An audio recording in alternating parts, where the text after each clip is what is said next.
රට ඉන්නවා අවතන් කඳුරුළු කණ්ඩායම් දෙකක්.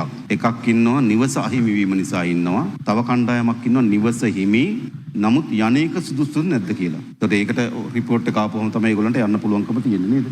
අපි අර ලක්ෂ 50 තීරණය කරන්නේ නිවසක් ඉතුරු වුණාමයි නිවසක් මුළුමනින්ම විනාශ වුණාමයි හානි වීමේ ප්‍රමාණය වෙනස්. ඉතුරු නම් සමහර භාණ්ඩ අරම ඉතුරු වෙනවා. හැබැයි මුළුමනින්ම හානි වුණා. ඒ සියල්ල නැතුව යනවා. ඒක තමයි අපි ලක්ෂ 50 දෙන්නේ. ඒකට තවත් කණ්ඩායමක් අපිට ඉන්නවා. ගෙදර හානි වෙලා නැහැ. නමුත් ඒගොල්ලන්ටත් ඒ ප්‍රදේශ වලට යන්න බැරි. ඒත් ඒගොල්ලන්ට අපි වෙනම පැකේජ් එකක් හදන්න ඕනේ දත්ත ප්‍රමාණය බලලා. මොකක්ද ඒගොල්ලන්ට දෙන විසඳුම කියලා. නේද? අපි දැනට මේක යෝජනා කරන්න ගේ අහිමි වීම කියන එකේ තියෙන ප්‍රශ්න ගොඩක්. ගේ අහිමි වීම. ගේ ඇතුලේ තියෙන දීපලවල තත්වය. එයාට නැවත මනස සූදානම් කරගෙන එයාගේ ජීවිතේ පටන් ගන්න. ඒ නිවසක් අහිමි වුණාම අර නිවසේ ප්‍රමාණයෙන් නිවසේ බඩු භාණ්ඩ වලින්ම එයාට තියෙන හානිය මනින්න බෑ. නිවස නැතිවීම විසින් එයාට කරන හානියක් තියෙනවා. ඒතර ඒව තක්සීරු වෙන්නේ නැහැ මුදල් ලෙස. ඒතර මේ ලක්ෂ 50 අපි යෝජනා කරන්නේ ඔක්කොමත් එක්ක.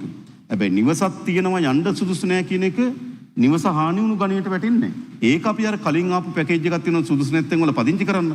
අන්න ඒක තව ටිකක් වැඩි කරලා දෙන්න ඒක බලන්න. පූර්ණ වශයෙන් නිවස හානි වුණු අයට විතරයි මේ ලක්ෂ 50 දීමනාව හිමිවන්නේ. ඒ ඇයි ඒගොල්ලන්ගේ නිවස මුළුමනින්ම නැතිවීම ගුඩුව භාණ්ඩ ඔක්කොම නැතිවීම මත තමයි මේ ලක්ෂ 50 තීරණය කරන්නේ. එඳ ඒක අහිමි වුණා. එතකොට ඒගොල්ලන්ට දැනට අවතන් කඳවුරේ ඉන්නත් බැරි නම් ඊට පස්සේ ඒගොල්ලන්ට ගන්න නිවසකුත් නැත්නම් ඒගොල්ලන්ට අපි රුපියල් 25000ක මාසික කුලියක් දෙනවා.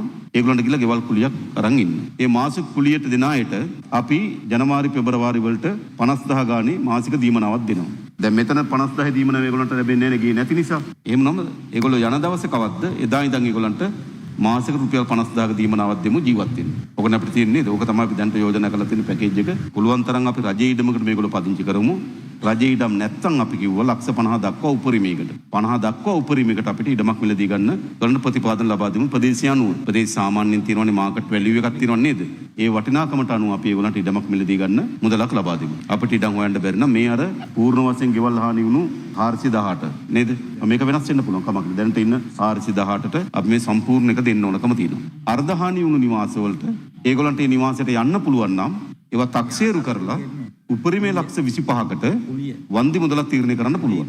ඇතර අපේ යෝජනාව නම් තියෙන්නේ කැටගරි 3ක් විතර කඩමු කියලා. ලක්ෂ 10, 15, 20, 25 වගේ කැටගරි කීපයක් කඩලා අපි ඒවන්නම් ආපහු හදලා ඒ කැටගරි එකට අනුව කාට හරි හානිය ප්‍රමාණය අනුව 10ද 15ද කියලා තීරණය කරමු. මෙතනින් අපි කිසිසේත්ම ඒගොල්ලන්ගේ ගේ පොඩි මෙච්චර එකක් දෙන එක වැඩි වගේ මනසකට යන්න එපා. මේ අපේ රටේ පුරවැසියන්. ඒගොල්ලන්ට හොඳ ස්ථාවර නිවසක් හදාගෙන සුරක්ෂිත ජීවිතයක් ගත කරන්න ලබා දීම තමයි අපේ වගකීම. ඒ අරමුණෙන් තමයි මේ මූල්‍ය ප්‍රතිපාදන සහ ඒගොල්ලන්ගේ ජීවනෝපාය සකස් කරගන්න තෙක් මාසික දීමනාව ඒගොල්ලෝ අවතන් කඳුරේ ඉන්නව වෙනුවට රුපියල් 25000කට කුලියක් අරගෙන ගෙදරකට යන්න.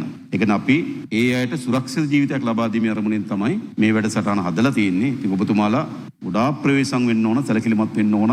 ඔය ආධාර ඒ වගේ වන්දි මුදල් ලබා දෙනකොට විශාල ගැටලු මතුවෙච්ච ඉතිහාසයක් තියෙන නිසා පරිම උත්සාහ කරමු සාධාරණව දෙන්න. කොතනකින් හරි අපි මේ පීල්ල පැන්නොත් අපිට ඒක සීමාවක් නැහැ කොතනද කෙලවර වෙන්නේ කියලා. ඒ නිසා අපි හරියට එමු කොතෙන්ද හිමිකම තියෙන කාටද? ඒ හිමිකම තියෙන දෙන්න තමයි අපි සැලසුම හදන්න ඕනකම